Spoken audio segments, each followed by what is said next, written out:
Hello, my dear students. Welcome to Success Mantra. I'm Siddhi, and today I am here with a very important announcement for all of you. So, this announcement is specifically focusing the students who are aspiring for admission in IP University in 3-year law program.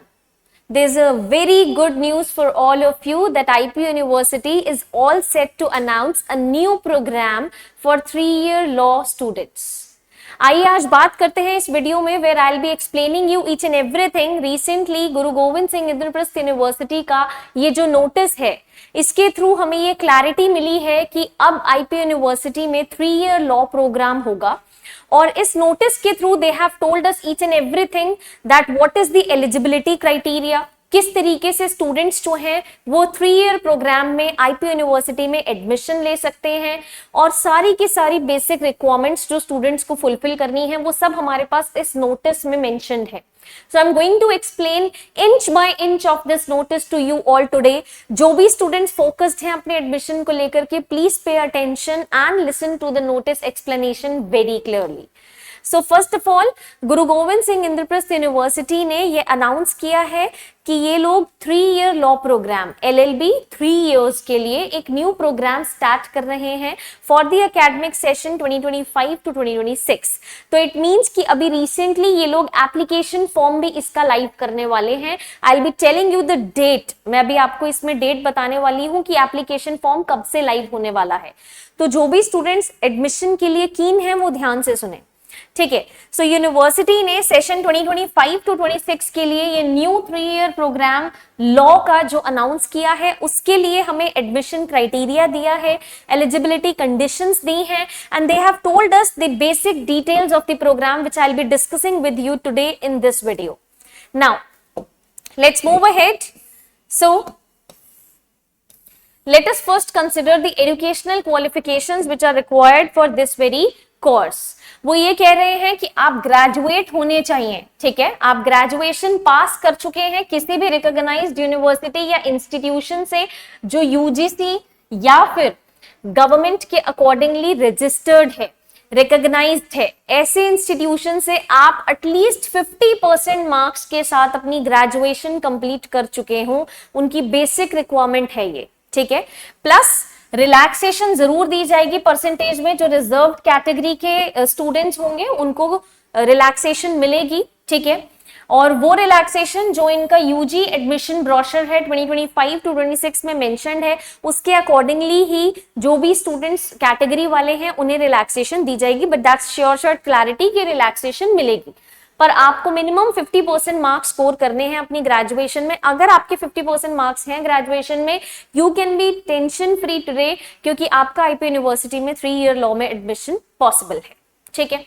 Now admission criteria क्या है, let us focus over that. So basically इनका एक exam होता है common entrance test CET, ठीक है।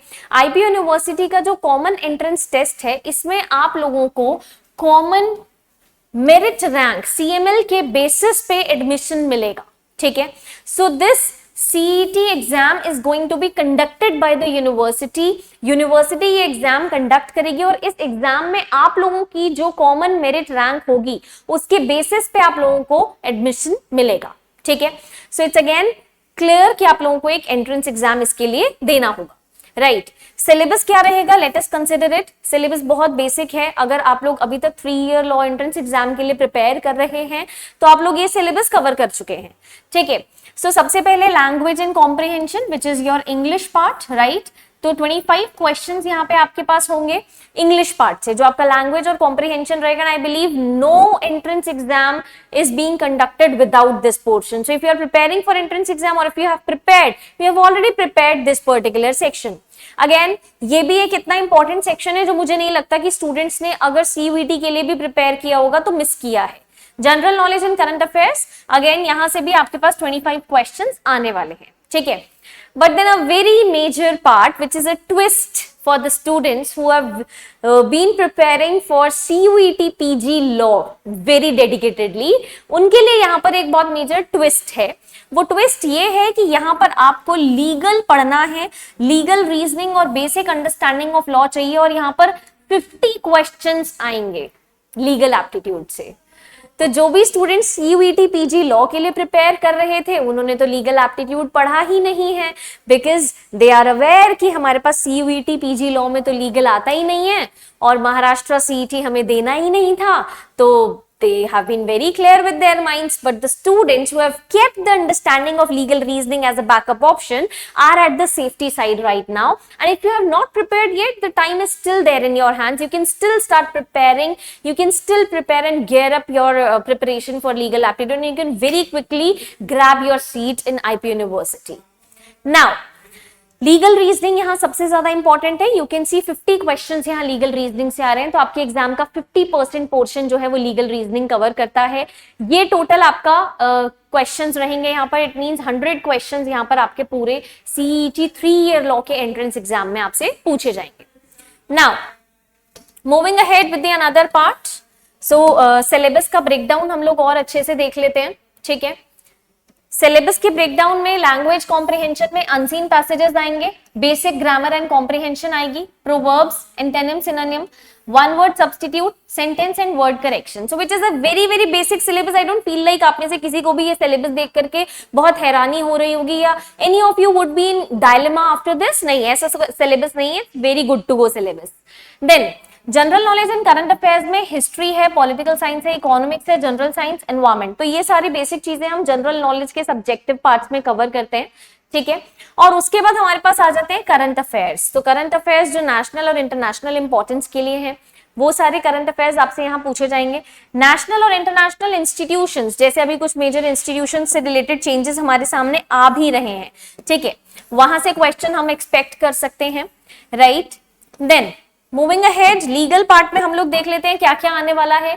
Constitutional law complete आएगा, law of contract, law of tort, law of crimes. तो ये सब तो जनरली सारे के सारे स्टूडेंट्स कवर कर ही रहे हैं। कुछ नया जो इन्होंने यहाँ पर एक्सप्लेनेटरी मैनर में आप लोगों को पढ़ने के लिए दिया है is United Nations, human rights, current legal development and legal magazines. So these four means the 50% syllabus of your legal aptitude is very heartbreaking for many of the students because it's completely new. It's completely new as per the preparation. ये वाला जो portion है ये generally common है, जो students prepare करते ही हैं, but ये वाला जो portion है it's very new. Students have not prepared for this and you still have time in your hands. There's nothing wrong which has happened. You can still grab your seat over here. You still have time to prepare for all this very quickly, right? Now I believe वो students बहुत खुश होंगे जिन्हें maths नहीं पसंद है या reasoning पे जिनका हार्ट टाइट है, वो बहुत खुश होंगे बिकॉज मैथ्स एंड रीजनिंग एक ऐसा एग्जाम है जहां मैथ्स रीजनिंग आपसे नहीं पूछी जाएगी। ठीक है, now moving ahead and let's focus over the seat allocation system which is again very important part which we need to focus upon.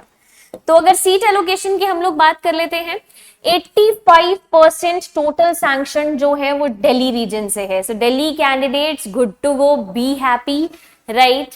Then candidates जो हैं वो दिल्ली रीजन कैंडिडेट्स कब कंसिडर किए जाएंगे? अगर वो कैंडिडेट्स जो हैं उन्होंने किसी भी ऐसे स्कूल या कॉलेज से एग्जाम क्वालिफाई किया है जो एनसीटी ऑफ दिल्ली में सिचुएटेड है।